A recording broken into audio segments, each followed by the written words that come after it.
the question that the students are asking themselves. And Ashley was asking herself exactly that same question.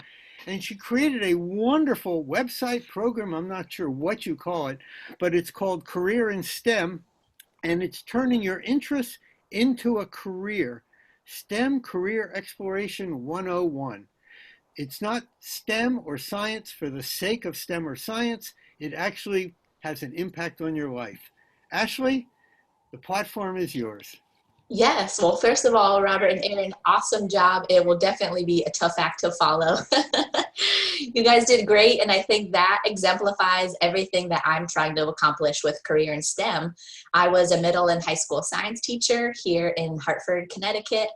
And I saw just a tremendous disconnect, kind of like you hinted at, Jake, that students either were completely unaware of what existed in terms of careers, or they were struggling to find the science that I was trying to teach them to be relevant.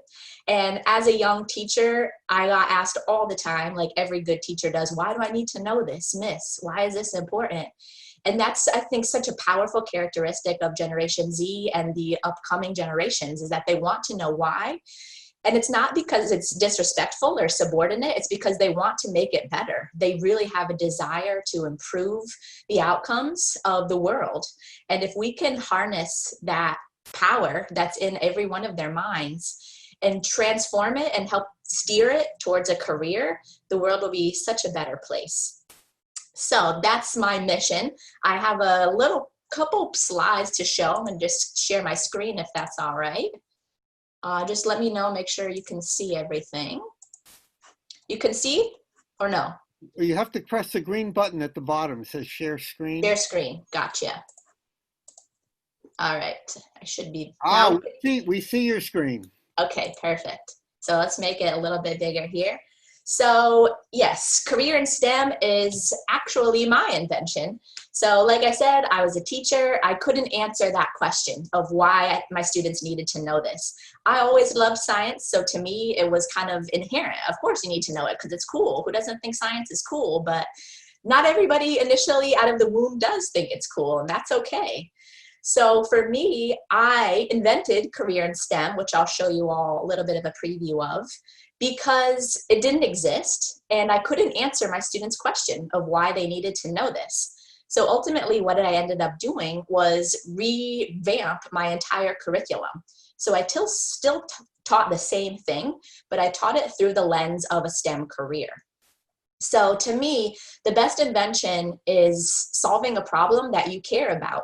No one's going to work harder on something than you if it's your passion. So this is my invention, and I'll just kind of give you a preview. Before I do, though, because this is a very smart audience, I'm sure many of you are familiar with the tremendous opportunity that exists in STEM careers. These statistics are specific to the United States, but I know the trend is reflected worldwide.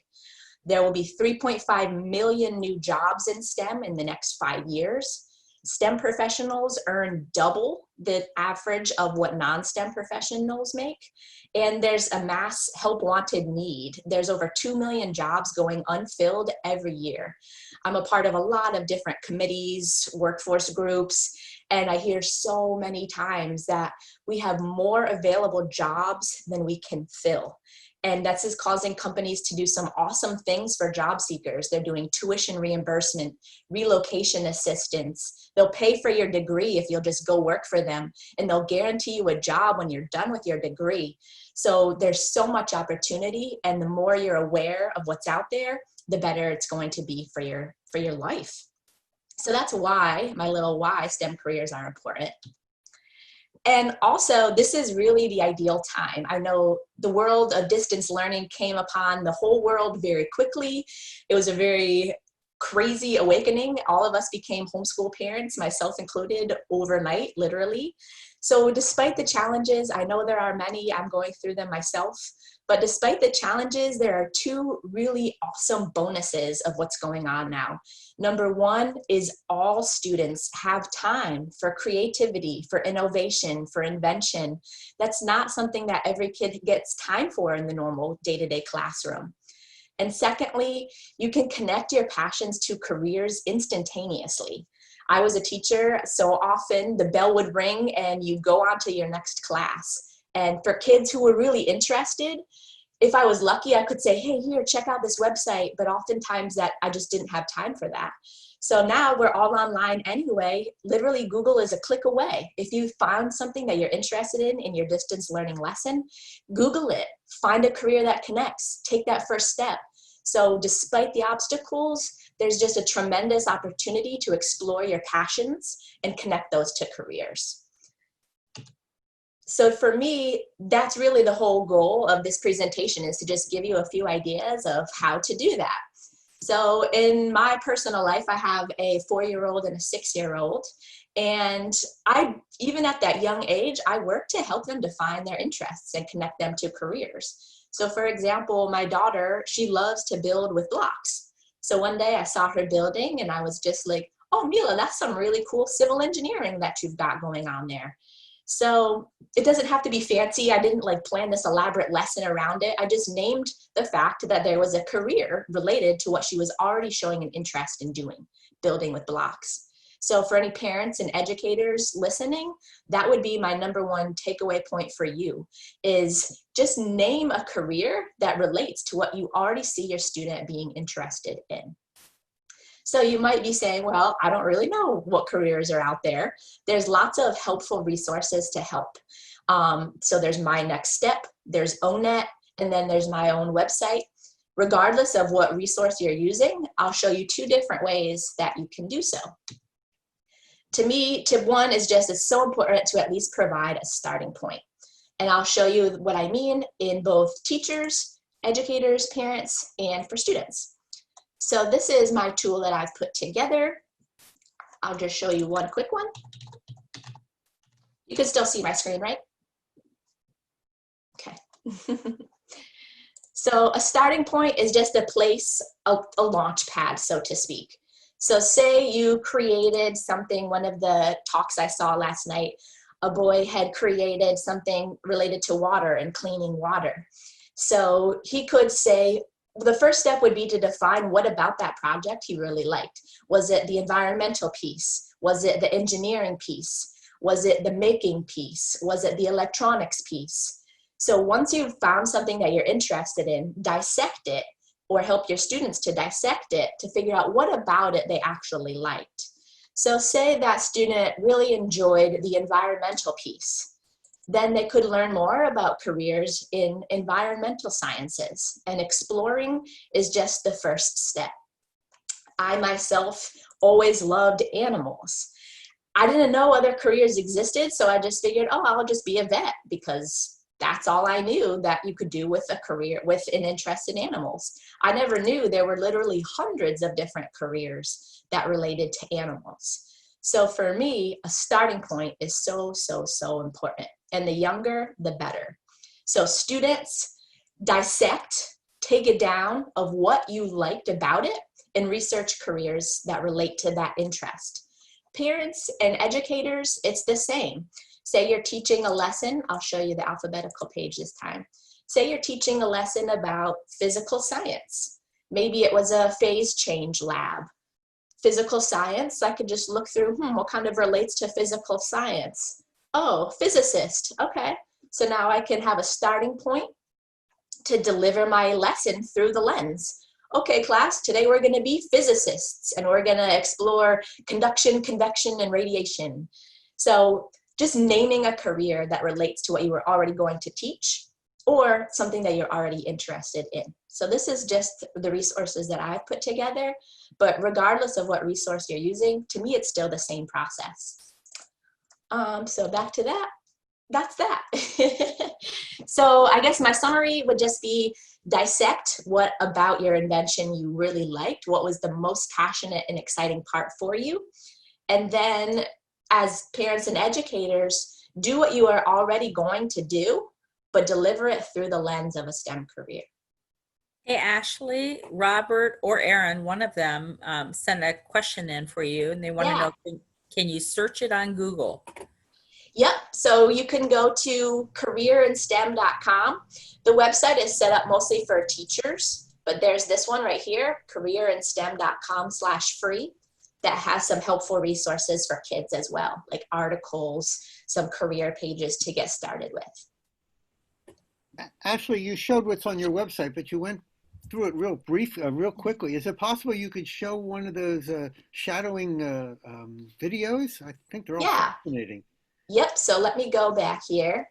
So the way I've laid out, I have over 100 different career profiles, and they're arranged in a couple different ways for students to explore.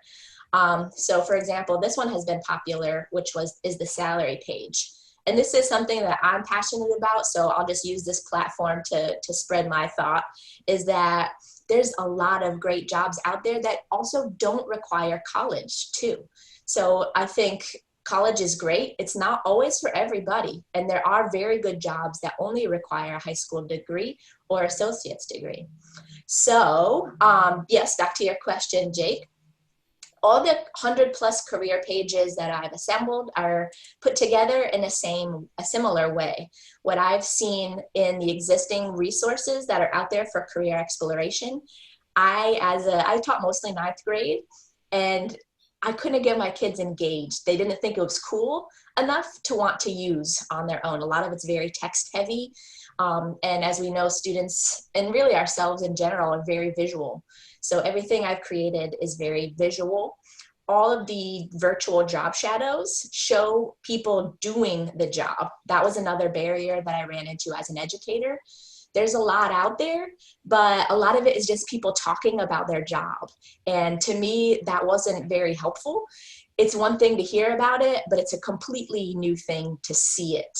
So for me, I worked very hard to find videos that showed people doing the job. Do you want me to just kind of play a preview? These are all just YouTube videos that are embedded. Sure, just, 1 minute. Yeah. Oh, the whole thing's 3 minutes. Show the whole thing. Yeah, so it's just like a quick. Can you hear it? A little. Getting closer to the stick. Put 3 rounds in them. In the middle. Everybody good? I wanted to be a game warden since I was young. It's been truly a gratifying and rewarding experience. 18 rifles, 26 pistols. Chris's goals are to ensure. Ashley, I want to just stop for a second because we do have some questions. So how did you get these videos? Did you go around the world and video people? How did you do this? No, these are all just YouTube. So I've just embedded YouTube videos that I scoured through. So you scoured 100,000 videos and watched all of them to find good ones, huh? Yeah, so really, I mean, I have created the career information sheets, and I've created the activities to go along with it, or found the resources. But really, that's what I've created is a curation tool. There's no reason to go out there and make your own stuff anymore because so much exists and so much of it is high quality. But for me as a teacher, I literally spent all my weekends on Google trying to do this for my students. And I knew there had to be an easier way. And really that's what Career in STEM is now, is everything that I had done for my students to be able to help them. And now it's helping over 1 million teens and students every year, which is very exciting. So the downloadable info sheets, they're in English and Spanish. They just provide a more expanded definition to give you a more in-depth look at what that job entails. The required soft skills, which are equally as important as the STEM skills, but also including the STEM skills. The education and then the salary. When you click on the salary, it goes to the corresponding Bureau of Labor Statistics page for even more research. So all of this is curated from the Bureau of Labor Statistics. I didn't invent my own salary and education information. This is all curated from government databases and presented in a way that students are willing to engage with and explore. And if you can't get them interested in it, all of this is useless. So that's what I worked so hard in, is just trying to make it useful to students. And then every career page ends in a try it. That was my last pet peeve as a teacher, is there's all this great stuff, but now what? So I have Johnny who's really interested in this. What can I do to help him take that next step? These try-its are a way to do that. So in this example, the students would go look at this website and find field training, work conditions, opportunities in their state. So to me, that was a critically needed piece, is a try it, a way to see what's out there. Wow. I know you keep talking about this from your role as a teacher, but I would think that parents would be very interested also, frankly, because they care about what their child's going to be doing and encouraging them to be do stuff. So is this something that parents could contact you also and get on board with this? Yeah, absolutely. I launched this website in 2017, and I actually never received any inquiries from parents until the last 3 months. So I have been getting a lot of inquiries from parents, which is exciting because I think there's just now is the opportunity to be doing this. Again, like I said, despite the obstacles, parents have time to sit down with their kids and talk about how this connects to your future. And those conversations are so important. I know anybody listening that's an adult knows other adults who hate their job. So if we can start when kids are in fourth grade, fifth grade, if we can start even in kindergarten, pre-K, like I do with my daughter, if we can start early, imagine what the world would be like if so many fewer of us were miserable because we knew what was out there and we were able to make an informed decision. Excellent. Well, thank you very much, Ashley. This is very exciting. I may get on here and see what my next career will be. Yeah, go for Well, it. thank you very, very much, and good luck with everything. Thank you. Thank you, guys. I really appreciate the opportunity to be here. I've been tuning in and following. It's so cool to see so many great ideas. It's a lot of fun.